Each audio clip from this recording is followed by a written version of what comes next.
Tariffs are back in the headlines. Trump shocked the markets as we were heading into Memorial Day weekend with a 25% tariff on iPhones, unless they were made in America. But the real cause for market conniption on Friday was the unpausing of the 50% EU tariffs. This continues Trump's chaotic tariff implementation that has sent panic through some investors, while others have used this volatility, or better yet, large drawdowns, to buy great businesses at reasonable prices. Welcome to The Quality Investor. News came out over the long weekend that the 50% tariff on the European Union has been paused yet again until July 9th. This latest drama is supposedly over the slow pace of trade deal talks between the US and the European Union, and it appears this latest threat has sparked a bit of a fire under the feet of EU negotiators. We shall see what comes of this.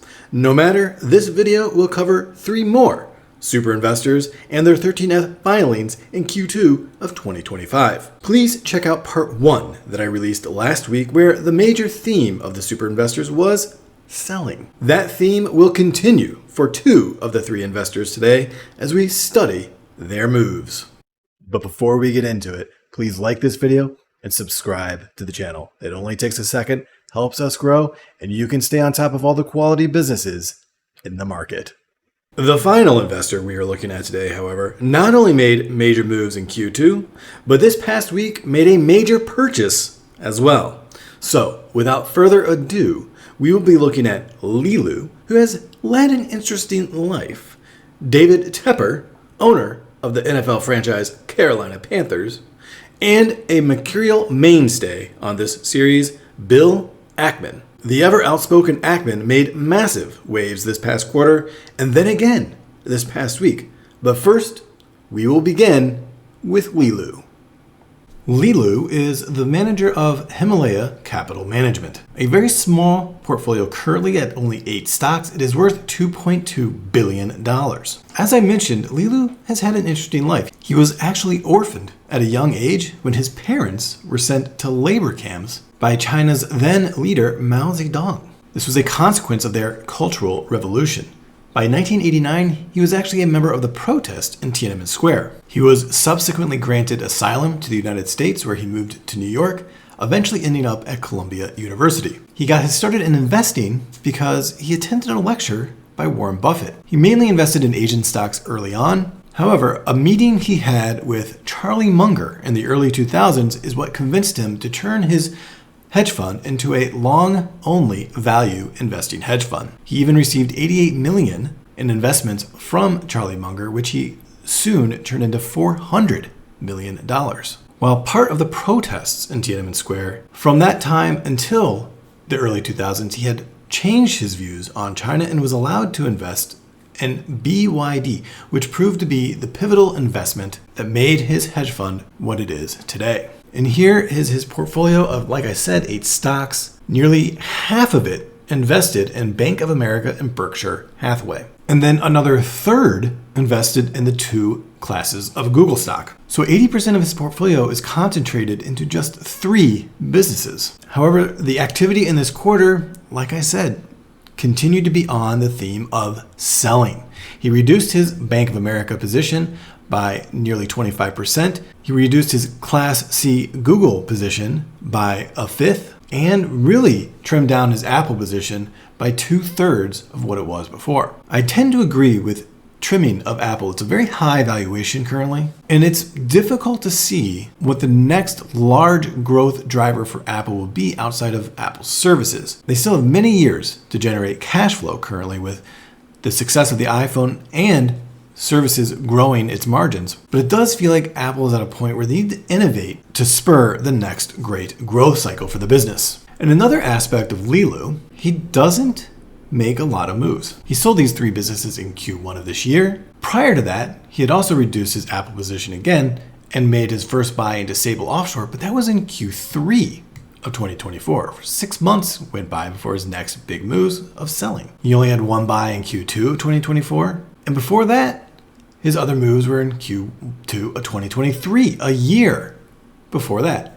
So he doesn't have a lot of activity. Nonetheless, his 1-year performance is actually down 6%, and we shall see what his next major move will be. Selling these 3 businesses here, but not buying anything new or adding to any current position tells me he's building a cash position for some moves later in the year. We will keep an eye on this throughout 2025. Up next is David Tepper of Appaloosa Management, and again, the owner of the Carolina Panthers, an NFL franchise. While his NFL franchise is struggling, his investment performance is not. Up a modest 4.65% on a 1-year basis. His 3-year performance, however, is a little bit better, up 18.75% on an annual basis. Just over 1/5 of his portfolio is in Alibaba Group Holdings, followed by Pinduoduo, Amazon.com, and JD.com. Clearly, David Tepper is a big believer in e-commerce, and especially Chinese e-commerce. Nonetheless, scanning up and down his portfolio, again, many sells. He did sell out the top 4 positions. He sold out of Vistra Corp, iShares China Large Cap ETF, a large reduction in his Microsoft position, and you can see the sells continue all the way throughout his portfolio. He did add a few new businesses, however. Deutsche Bank, a new buy at a $90 million value. L3 Harris Technologies, Broadcom, an interesting position there, and Block Inc. While I do like some of the holdings in his portfolio here, especially holdings like Google, Meta, Microsoft, all with massive upside, he is very focused in international trading, especially in the Chinese market. He also more than doubled his position in Uber, a business we'll be talking about again with our next investor. But looking at his sector breakdown here, you can see nearly half his portfolio is technology. So they're considering these e-commerce platforms as technology rather than consumer discretionary, as well as IT or information technology. So he's highly invested in the technological sector, as well as making big bets on China, which to me is interesting given the geopolitical tensions currently surrounding China, the tariffs, and the ongoing chip wars for AI supremacy. But all this selling to me indicates that these super investors saw a lot of stretched valuations in Q1 of 2025 and are either building cash piles to deploy later throughout 2025 and are selling out of positions that have become very profitable, either to reallocate to positions they feel they have better opportunities in, a la Uber, Deutsche Bank, or building cash piles to make further big waves throughout 2025. Finally, we have Bill Ackman of Pershing Square Capital Management, another investor with a highly concentrated portfolio of 11 stocks. Currently manages nearly $12 billion in assets. Of course, his big splash in this quarter was adding as a new position Uber Technologies. He laid out a comprehensive investment thesis on Uber earlier in the year and opened a massive position valued at $2.2 billion. I've linked to a tweet thread explaining his investment thesis in Uber. The summary is basically he believes it's the world's leading rideshare business and has a business model that has strong network effects, which reinforce supply and demand growth. He also thinks the management team is incredibly talented and believes that they're trading low, around a 29 PE when he started making his purchases, due to concerns regarding the long-term threat of autonomous vehicles. And I feel that is the main debate today. Who will win the autonomous vehicle game? Will it be Uber, who has partnered with Waymo, or Tesla? Personally, I think there's room for both, but one big advantage Waymo has over Tesla is they've actually started doing ride shares, whereas Tesla has not. I was always curious as to what would happen with his Nike position. Bill Ackman is known as to be an activist investor. When he first bought into his Nike position in Q2 of 2024, my initial thought was that he was going to start making some changes to possibly the board and force new management into the business. It didn't look like any of that happened, and he finally sold out in this quarter. Well, Ackman sold 100% of his Nike shares. But what he actually did was convert that into call options instead. Ackman still believes Nike is a turnaround play. Ackman said that Nike has made 3 mistakes which has caused erosion of shareholder value. Number 1, they switched to focusing on a direct-to-consumer strategy at the expense of wholesale partnerships.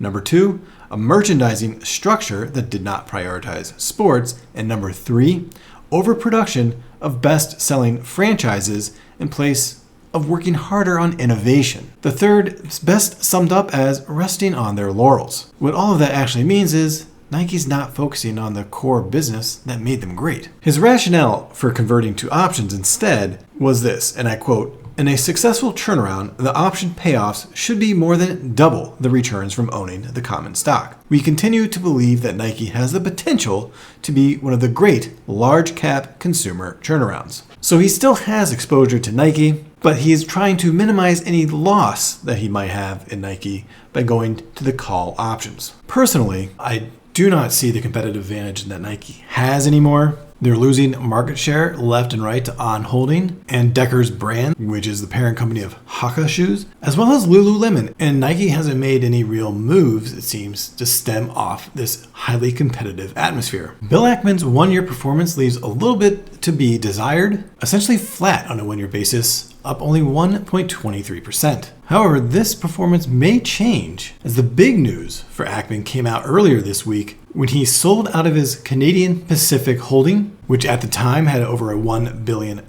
market value, and made a big purchase into Amazon. Bill Ackman's Pershing Square discloses a new position in Amazon and sells out of Canada Pacific, a railroad company. Seems like Ackman is shaking up his portfolio to align more with innovative companies, as he also started an Uber position earlier this year. And it does seem like that's the case. He's going all in on innovation. Bill Ackman buys Amazon because AWS is still the king of compute. Ackman could be betting on ads, fulfillment efficiency, or upside from Zoox chips in healthcare. But the core thesis is clear. AWS still rules compute. Bill Ackman also cited confidence in the CEO, Andy Jassy, saying he's doing, quote, "an incredible job," end quote. And he views Amazon's dominance in AI, cloud, and advertising as the key growth drivers. Of course, I'm in total agreement with that, as Amazon is also one of my larger positions and one I've been adding to quite a bit over 2025. So these are the three investors I wanted to cover today: Lilu, David Tepper, and Ackman. Lilu and Tepper made many sells, but Ackman, not so much for his Q1 moves, although Uber was a big acquisition. It was more for his Amazon purchase. Ackman's going all in on innovation. I am curious to see what Q2 will look like for these super investors, as Q1 was dominated, as was Q4 to an extent, by selling. So they should be sitting on large cash piles, and with the volatility that we had in the markets because of tariffs, it'll be interesting to see what sort of buys come out of all of that. Thank you for watching today's video. And if you've made it this far, go ahead and subscribe to the channel. Thank you and happy investing.